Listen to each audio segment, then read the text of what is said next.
ओम नमो भगवते वासुदेवाय नमः। जय श्री कृष्ण मित्रों, राधे राधे। आज की वीडियो में माघ महात्म्य की दूसरे अध्याय का श्रवण करने जा रहे हैं। कल की कथा में आपने प्रथम अध्याय का श्रवण किया था। माघ का महीना बहुत ही पवित्र माना जाता है स्नान, दान और जप तप के लिए। इस महीने में हमें सच्चे भक्ति से, सच्चे भाव से, हृदय से भगवान की पूजा करनी चाहिए और आराधना करनी चाहिए। तत्पश्चात कथा का श्रवण जरूर करना चाहिए।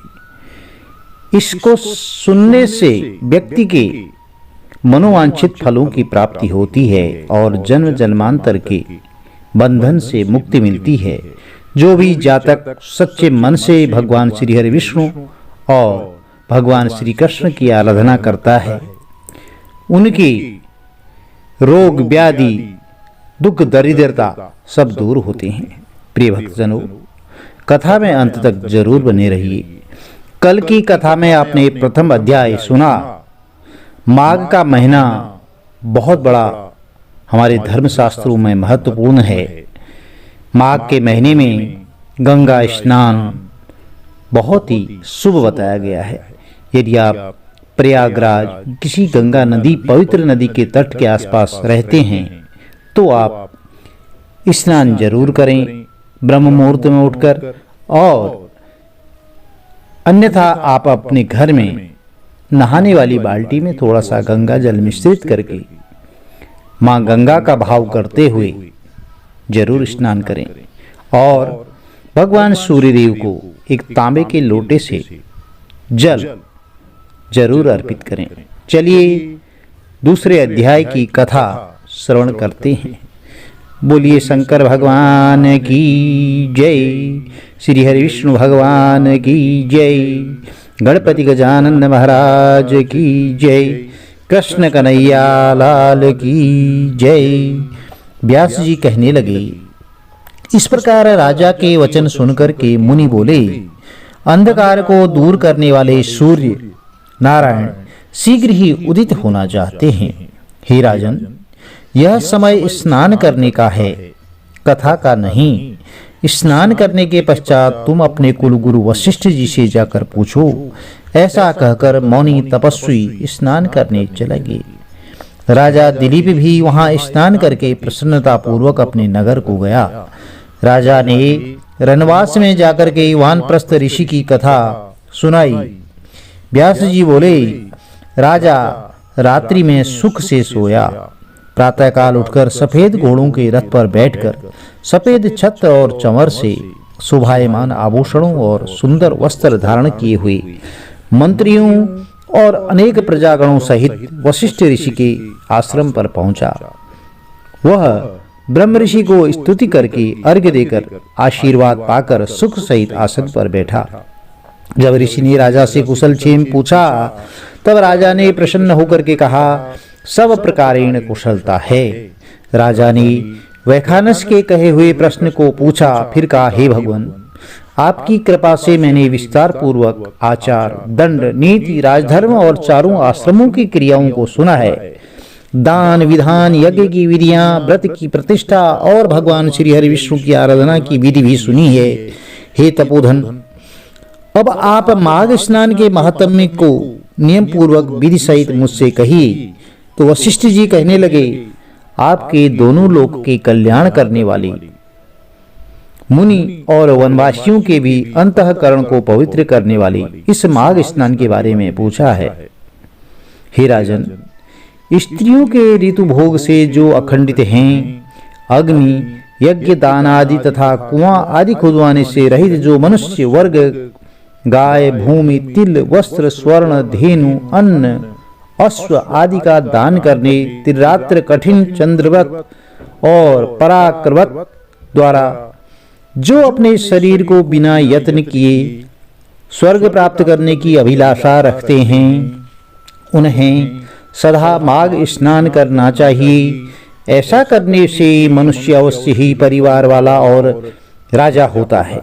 हे नृपश्रेष्ठ, दिव्य दृष्टि वाले महात्माओं ने कहा है कि माघ मास में यज्ञ, तप और दान से विशेष फल प्राप्त होता है। सकाम और प्रजा के लिए हरि भगवान के निमित्त जो स्नान करता है उसकी काया की शुद्धि, प्रेम, ऐश्वर्य और चारों के धर्म, अर्थ, काम, मोक्ष और फलों की प्राप्ति होती है। अतिथि ने 12 वर्ष तक मकर संक्रांति में अन्न त्याग करके माघ मास में स्नान किया। इससे इनके 3 लोक को उज्ज्वल करने वाले 12 पुत्र हुए। माघ मास में स्नान करने से ही रोहिणी, सुभगा और अरुंधति दानशिला हुई। इंद्राणी जैसी सुंदरी होकर के सतखंडे ग्रह में निवास करती थी। जो मकर संक्रांति में स्नान करते हैं और देवताओं का पूजन करते हैं वे अतिथियों से परिपूर्ण ऐसे सुंदर घर में निवास करते हैं। ऐसे मनुष्य धन्य हैं। माघ मास काम मूल के फल से निष्काम और सदा मोक्ष प्रदायक होता है। जो फल दान करने वालों को, वन में तपस्या करने वालों को और अतिथि भक्तों को प्राप्त करते हैं वे फल सदा माघ स्नान करने वालों को प्राप्त होते हैं। पुण्य क्षीण होने पर मनुष्य स्वर्ग से वापस आते हैं, परंतु माघ स्नान करने वाले स्वर्ग से कभी नहीं लौटते। तो राजा ने कहा, हे ब्राह्मण, भृगु ऋषि के कहे धर्म उपदेश सुनने का मुझको बहुत कौतूहल है, इसलिए मुझसे कहिए। ऋषि कहने लगे, हे राजन, एक समय 12 वर्ष तक वर्षा न होने से सब प्रजा क्षीण होकर के 10 दिशाओं में उद्विग्नता से चली गई। हे राजन, हिमाचल और विंध्याचल के मध्य प्रदेश खिन्न होने से, लोग आपदग्रस्त और प्रजाहीन होने से, होम, श्राद्ध, यज्ञ, वेदाध्ययन और धर्म लुप्त होने से पृथ्वी मंडल फल, फूल, अन्न और जल से शून्य हो गया। तब विंध्याचल के नीचे सुंदर रेवा नदी पर वृक्ष से ढके हुए आश्रम से निकलकर भृगु ऋषि अपने शिष्यों सहित हिमालय पर्वत पर गए।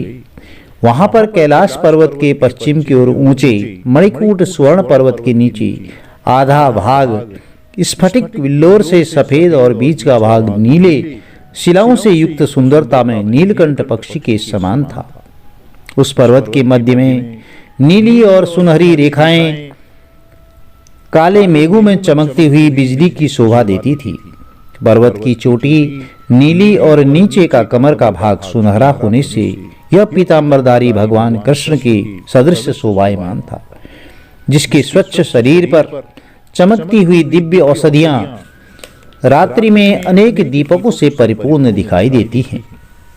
बड़ा महल सा दिख पड़ता है। इस पर्वत का ऊपरी भाग बांसुरी बजाती, गीत गाती हुई किन्नरियों से शोभायमान था और केले के पत्तों की पताका से यह पर्वत सदैव सुशोभित है।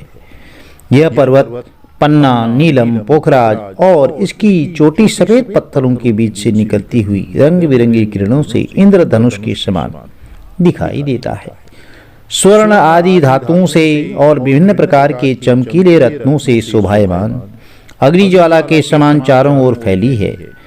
इस पर्वत के बीचों बीच कंदराओं में आकर काम पीड़ित विद्याधरी अपने पतियों के साथ रमण करती हैं। प्राणायाम करने वाले सभी क्लेशों को जीते हुए वैरागी लोग इसकी गुफाओं में रात दिन ब्रह्मा के ध्यान में मग्न रहते हैं। इसकी सुंदर गुफाओं में हाथों में रुद्राक्ष को माला लिए हुए और आदि खुली आंखों से सिद्ध लोग शिवजी की उपासना करते हैं। सब दिशाओं में मंदार के फूलों की सुगंध महक रही है। गिरते हुए झरनों का जल सदैव सुंदर शब्द करता है, नाद करता है और जंगली हाथी अपने बच्चों के साथ पर्वत के नीचे के भाग पर खेल रहे हैं। कस्तूरी वाले मृग और विभिन्न रंग बिरंगे हिरणों के झुंड वहां पर क्रीड़ा कर रहे हैं। चंवरी गाय और नाना प्रकार के पशु वहां क्रीड़ा करते हैं।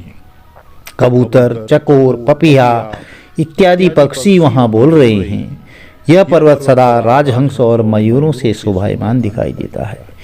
इसी कारण यह सुनहरी चोटी का पर्वत हेमकूट कहलाता है। यहाँ सदैव देवता, गुह्यक और अप्सरा निवास करती हैं। प्रिय भक्तजनों, यह माघ महात्म्य की दूसरा अध्याय था, दूसरे दिन की कथा थी। यदि आपको कथा अच्छी लगी तो चैनल को लाइक कीजिए, शेयर कीजिए, सब्सक्राइब कीजिए, साथ में बेल आइकन अवश्य प्रेस कर दीजिए, जिससे कि आने वाली वीडियोज की नोटिफिकेशन आपको ठीक समय पर मिलती रहे। श्री हरि विष्णु भगवान माता लक्ष्मी का आशीर्वाद आपके कुटुंब में सदैव बना रही। जय श्री कृष्ण। राधे राधे। आपका दिन शुभ हो।